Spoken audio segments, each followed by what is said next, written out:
Get back, everybody better get back. Somebody gets in a jet black. For the seats let back on your jet back. If you're gambling, man, you can bet that. It's a short thing, not just a New York thing. A rich or a poor thing. It's a lace your boots, pull your drawstring. Who wanna go to war thing? It's a who gon' protect your... What up? It's Esteban here at the world's most famous arena, Madison Square Garden with Fab. What's going on, man? Everything's good, man. We here, you know, it's good to be here at home, you know what I'm saying, Madison Square Garden. So word. Now, when I saw on Instagram the cover of the S.O.U.L Tape 3 was an iconic shot of Madison Square Garden. I mean, you know, in previous S.O.U.L tapes, we had the Apollo, we had Radio City.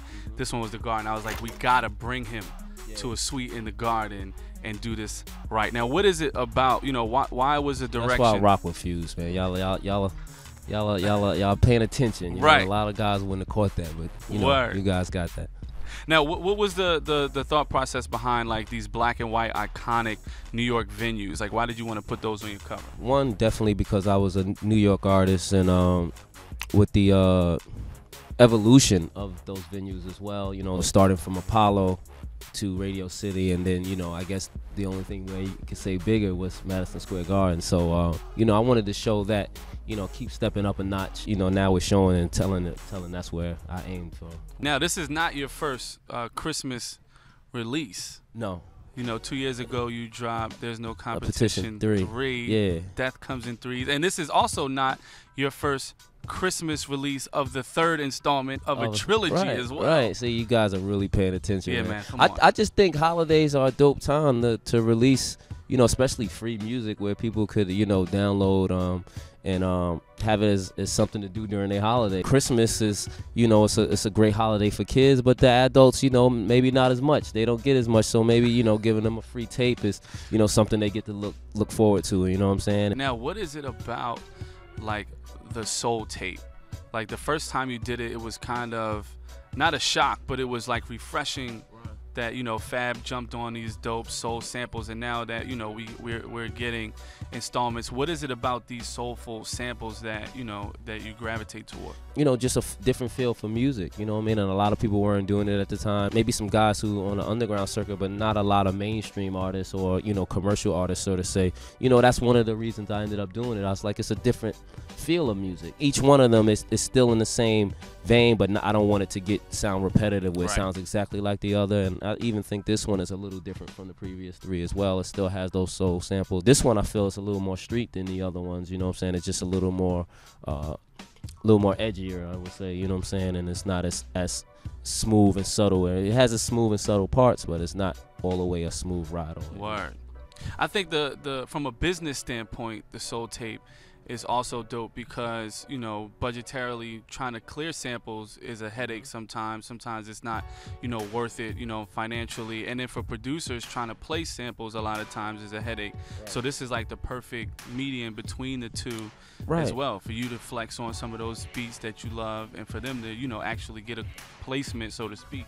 Yeah, you would love to create that music all the time, but in a selling point, you know, there's different ways you have to go about sampling somebody's music. And, you know, there's clearances involved. There's these records are old records from people who may have died, or somebody else is running their estate, and, you know, you have to go through different levels and procedures to get it cleared, whereas for a mixtape you don't really have to go through those same procedures. It's just you know, doing your thing and giving it to the world for free. You're not making a dollar off of it. So all right, so let's talk about, you know, some of the records that we're actually gonna, you know, let people hear on this joint. Definitely the intro, because I think it sets the mood. It's called Everything Was the Same. Everything was the same. I'm old enough to know better, young enough to not give a fuck. Rather hold my head high and die than live and duck. It features Stacey Barth. Stacey is, you know, a known writer within the game, but she's also stepping out into the artist world, you know what I'm saying? So I figured, you know, it'd be dope to get her a part of it and let her do her thing on there, and, you know, introduce some people who may not know her. I really respect her talent, so what she did, first take, I was blown away. My advice, don't mess with his man. Word to Nivea. Now the title. Talk about that title. Drake's album is Nothing Was the Same, and the beat is actually from Drake's album. I thought it was a dope beat, and it was soulful, and it's actually at the end of the Pound Cake joint. He does like a rap at the end to it, but I don't like. I guess behind Pound Cake and Jay and all of that, it got a little overlooked. So I recruited it as part of the intro for the Soul. What's another joint? Yeah, I worked on another joint called Them Slick. Sometimes I like slim, sometimes I like thick, sometimes I combine and I like them slick. Them slick probably went over your head. And this features Jeremiah. You know, some of the things just came organically. You know, somebody was around and come in the studio and we start vibing, and you know, next thing you know, we got a song. So that's kind of where it was at with Jeremiah. And that song is really about there's different types of females. You know what I mean? There's thick, there's slim. You know, what we did was kind of combine thick and slim and call it like Them Slick. It's kind of like a play on the word, and right. You know, just telling a story about that type of female. You know, a lot of the thick girls get a lot of love, or the models might get a lot of love, but you know, there's something right in between there that works too. So every style and every, you know, flavor has its time, you know what I'm saying? And I think, you know, it's time for the slim thick chicks to step up, you know what I'm saying? And all right, last but not least, one more joint. NID, we take it the wrong way. All gold, everything. 1 gold watch, 2 gold chains. Give me all those, everything. I want to talk about the Get Back. It's over one of Jay-Z's samples, and it plays reference into what was going on with the whole Kendrick Control verse thing. And you know, at first, you know, it was a big thing to respond back, and everybody was hype off the response. And what I looked at it too was that a lot of people responded to without really seeing what was going on, or I mean, they just heard the blatant say King of New York kind of line, and the Get Back is, you know, taken from, you know, once you say something, you also have to live and die by your words, but then now it becomes on other people to get back, you know what I'm saying? So it's almost the revenge of what you said. And do you relish in it? Do you back away from it? Do you, you know what I'm saying, do you step up to the plate?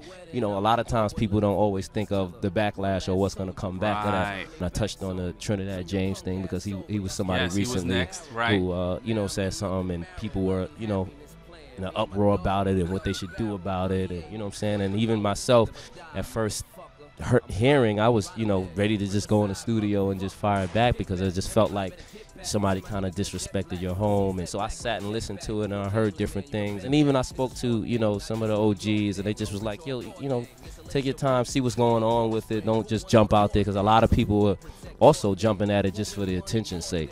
Once I even started paying attention, I even knew something that I didn't hear the first time, that it was actually a line from a Corrupt rap, you know what I'm saying? And pretty much probably a lot of people from New York or the East Coast or whatever may not know Corrupt, but it plays on both sides, really, you know what I'm saying, about what you're saying and having to be mindful of what you're saying. And I just wanted to share a little bit of light on that whole situation, you know what I'm saying? Because I'm sure at first here, people are just going to think it's a Kendrick Lamar this, or you know, get it advertised that way. So all right, man, well, I appreciate you. Thank you, man, coming through, man, to the Garden. I appreciate you for dropping this Soul tape. I'm probably one of those people who not get nothing for Christmas. Yeah, it be like that, man. You know what I mean? But at least you got a tape. I got a Soul tape. Say, you know, nobody got me nothing but Fab this year. You know what I mean? Make sure you tweet that, Instagram that. Word. They get back, they get back, they get back.